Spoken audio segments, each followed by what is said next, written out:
사람을 지치게 하는 건 언제나 말입니다.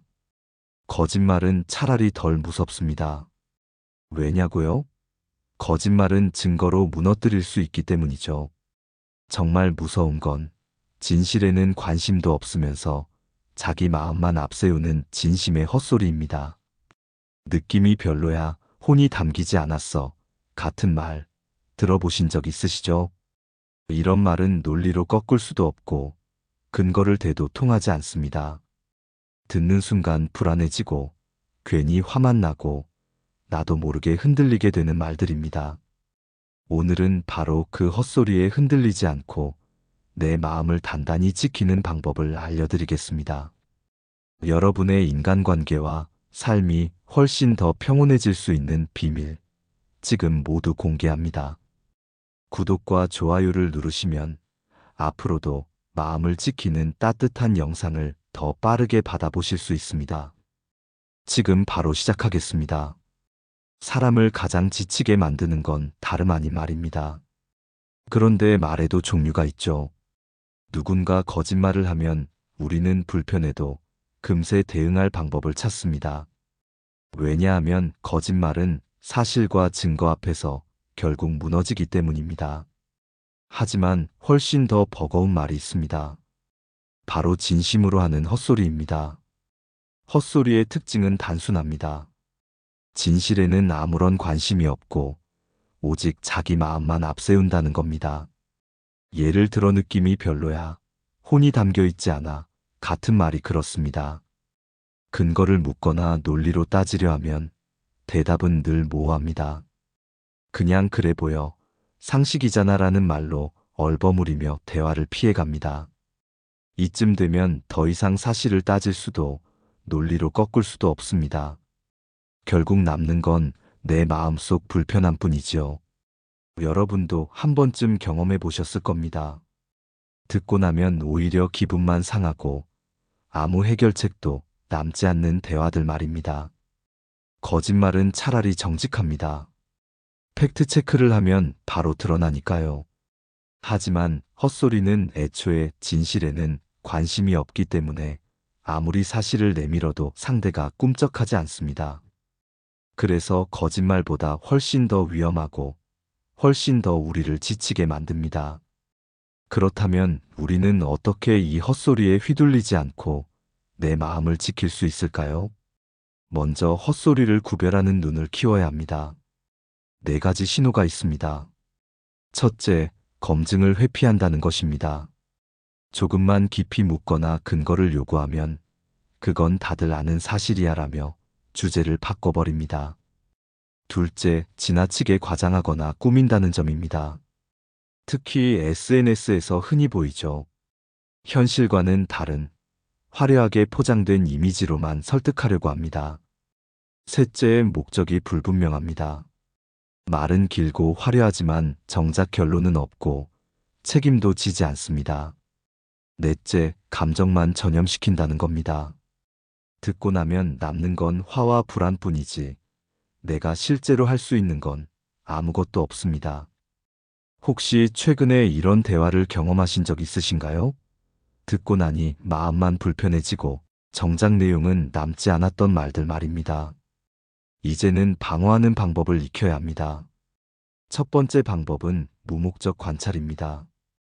대화를 시작하기 전 잠깐 멈추고 있는 그대로 상대를 바라보세요. 마음속의 결론을 정하지 않고 그냥 관찰하는 겁니다. 그러면 이상한 신호들이 훨씬 더 쉽게 보입니다. 두 번째는 사실과 감정을 분리하는 질문입니다. 사실은 무엇이고 느낌은 무엇인가요? 이렇게 부드럽게 물으면 상대는 금세 말이 흔들리기 시작합니다. 세 번째는 근거 요청입니다. 공격적으로 묻지 말고 이렇게 말해보세요. 제가 이해한 게 맞는지 확인하고 싶어서요. 구체적인 사례 하나만 더 말씀해 주실 수 있을까요? 이 말 한마디로도 헛소리는 힘을 잃습니다. 마지막으로 꼭 필요한 건 거리두기입니다. 관계를 끊을 필요는 없습니다. 다만 접촉하는 방식과 시간을 조절하는 겁니다. 주말이나 밤 시간은 피하고 1대1보다는 여러 사람이 있는 자리에서 만나는 것이 훨씬 안전합니다. 접촉 면적을 줄이면 불필요한 말의 소용돌이에서 벗어날 수 있습니다. 여러분은 어떠신가요? 혹시 최근에 누군가의 말 때문에 괜히 기분이 상하거나 이유 없이 불안해졌던 경험이 있으신가요? 그렇다면 오늘 말씀드린 방법 중 하나만 기억해 보세요. 사실과 느낌을 나누어 보자. 이 간단한 질문 하나만으로도 마음은 한결 가벼워질 수 있습니다. 앞에서 말씀드린 것처럼 헛소리는 공기 중에 혼자 떠다니지 않습니다. 언제나 사람을 통로로 해서 우리 곁에 다가옵니다. 그래서 결국 중요한 건 관계 속에서 헛소리를 쏟아내는 사람들을 어떻게 대하느냐 하는 문제입니다. 특히 가까운 가족, 오래된 친구, 직장 동료라면 더 곤란하지요. 단순히 말 몇 마디가 아니라 내 일상 전체에 영향을 주기 때문입니다. 먼저 가장 대표적인 유형이 바로 나르시시스트입니다. 이들은 늘 자신이 중심이어야 하고 다른 사람보다 한 발 위에 있어야 마음이 놓입니다. 칭찬은 독차지하려 하고 공로는 슬쩍 가로채며 문제가 생기면 책임을 남에게 떠넘깁니다. 직장에서 이런 상사나 동료를 만난다면 정말 힘들어집니다. 그렇다면 어떻게 대처해야 할까요? 세 가지 안전장치를 기억해 두시면 좋습니다. 첫째, 공로는 반드시 공개적으로 남기라는 겁니다. 칭찬이나 성과를 나눌 때는 꼭 회의 자리나 공식 문서에 기록되도록 하세요. 독대에서 들은 칭찬은 금방 사라지고 나르시시스트에게 빼앗기기 쉽습니다. 둘째, 독대는 최소화하세요. 나르시시스트는 둘만 있는 상황에서 교묘하게 말을 바꾸거나 책임을 떠넘기곤 합니다. 여러 사람이 있는 자리에서 대화를 나누면 이런 위험을 크게 줄일 수 있습니다. 셋째, 기록 습관을 가지세요. 지시사항이나 보고 내용을 간단히 정리해 메신저나 이메일로 남겨두면 나중에 불필요한 논쟁에서 든든한 방패가 됩니다.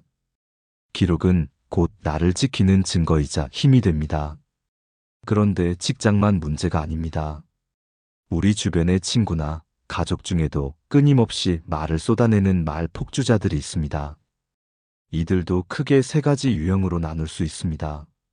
첫 번째는 전략적으로 상대를 조종하는 소시오패스형입니다. 계산된 말로 상대의 약점을 파고들어 지치게 만듭니다. 이런 경우에는 망설이지 말고 거리를 두는 것이 최선입니다.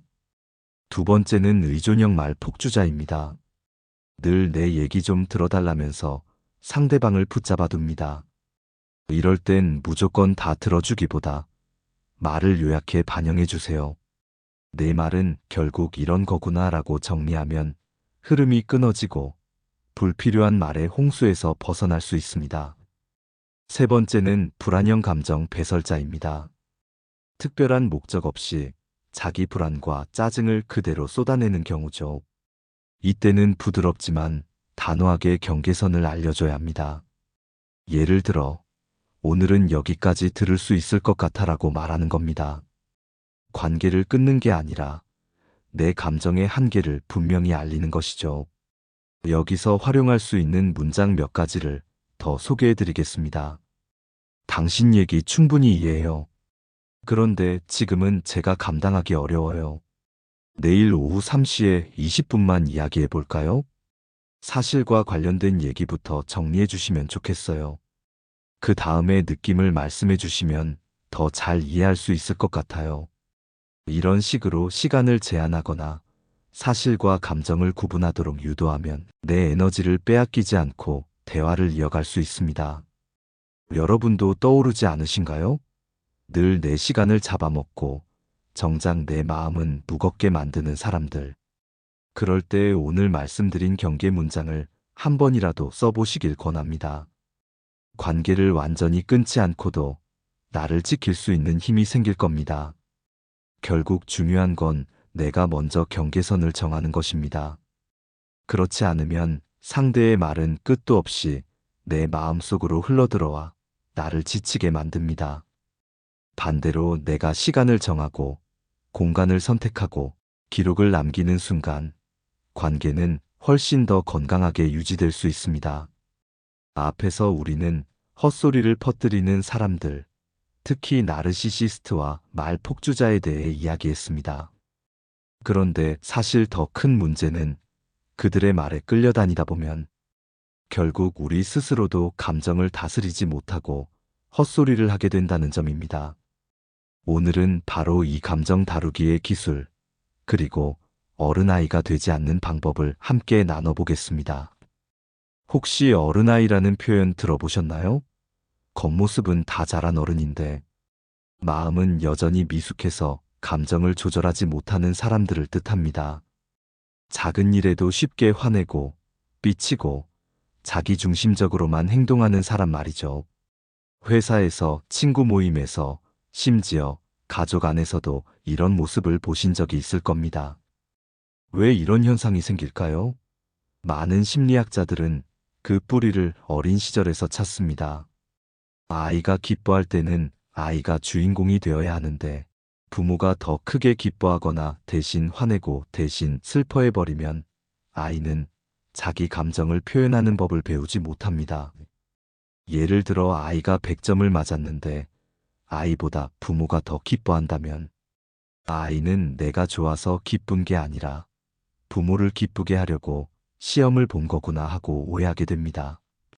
또 남자는 울면 안 돼, 화를 내면 못 쓴다고 감정을 억누르면 아이는 화와 눈물을 표현할 기회를 잃습니다. 결국 감정을 조절하는 방법을 배우지 못한 채 어른이 되고 그 결과 감정이 폭발하거나 엉뚱하게 흘러나오는 겁니다. 그렇다면 지금부터라도 우리가 할 수 있는 훈련은 무엇일까요?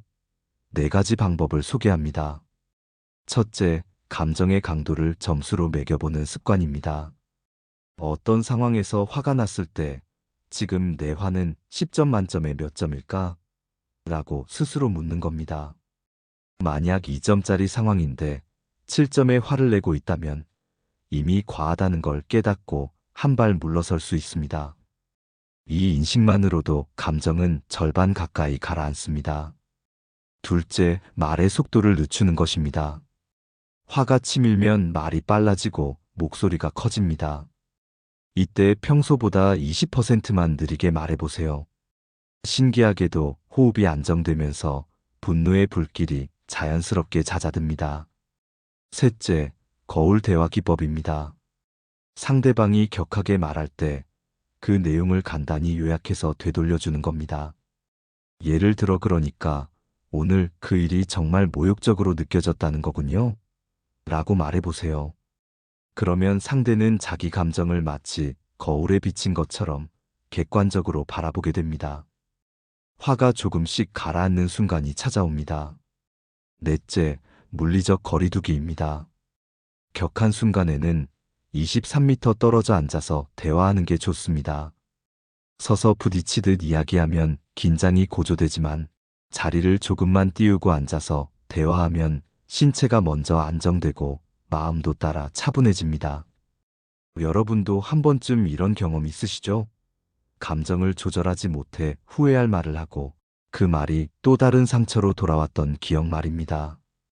하지만 방금 말씀드린 4가지 방법만 꾸준히 연습해도 마음의 브레이크가 생깁니다. 더 이상 충동적인 말에 휘둘리지 않고 내 삶을 내가 지켜낼 수 있습니다. 저도 예전에 이런 경험이 있습니다. 한 동료가 사소한 오타 때문에 크게 화를 냈던 일이 있었는데요.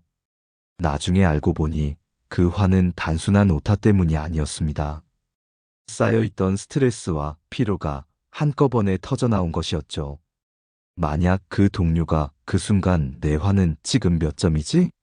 하고 스스로 물어봤다면 아마 그렇게까지 폭발하지는 않았을 겁니다. 여러분은 어떠신가요? 최근에 괜히 크게 화냈다가 후회한 적 없으셨나요? 그때 방금 말씀드린 방법 중 하나만이라도 써보셨다면 결과가 달라지지 않았을까요? 결국 감정을 다룬다는 건 내 마음의 주도권을 되찾는 일입니다. 감정을 억누르라는 것이 아닙니다. 오히려 솔직하게 인정하고 크기를 조절하는 겁니다. 그 과정에서 우리는 더 이상 어른아이가 아니라 진짜 성숙한 어른으로 성장하게 됩니다. 지금까지 우리는 헛소리의 정체와 그에 휘둘리지 않는 방법, 나르시시스트와 말폭주자 같은 인간관계의 함정, 그리고 감정을 다루는 법까지 살펴봤습니다.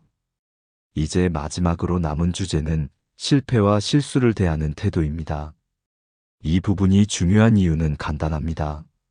실패를 어떻게 해석하느냐에 따라 우리는 헛소리에 흔들리는 사람이 될 수도 있고 단단히 서 있는 어른이 될 수도 있기 때문입니다. 여러분 혹시 이런 말 들어보셨나요? 내 그럴 줄 알았어. 실수했을 때 가장 많이 듣는 말이지요. 그런데 이 말은 아주 위험합니다. 왜냐하면 개선할 기회를 막아버리기 때문입니다. 내 그럴 줄 알았어라는 말이 나오면 상대는 이미 끝난 일처럼 받아들이고 더 나아가려는 노력을 하지 않게 됩니다. 결국 같은 실수를 반복하게 되는 것이죠. 그렇다면 어떻게 달라져야 할까요? 첫 번째는 실패에서 핵심 한 가지만 찾아내는 것입니다. 어디서 빗나갔는지 한 가지만 보자. 이렇게 말하면 실패가 무의미한 좌절이 아니라 다음 단계로 가기 위한 단서가 됩니다. 두 번째는 작은 변화에 집중하는 것입니다. 다음번에는 이 한 줄만 고쳐보자. 전체를 부정하지 않고 작은 변화를 시도하면 실패는 곧 학습으로 이어집니다. 세 번째는 실패를 기록으로 남기는 것입니다. 오늘의 실패를 세 줄로 정리해보자. 이렇게 간단히 메모하는 습관만으로도 실패는 배움의 재산이 됩니다.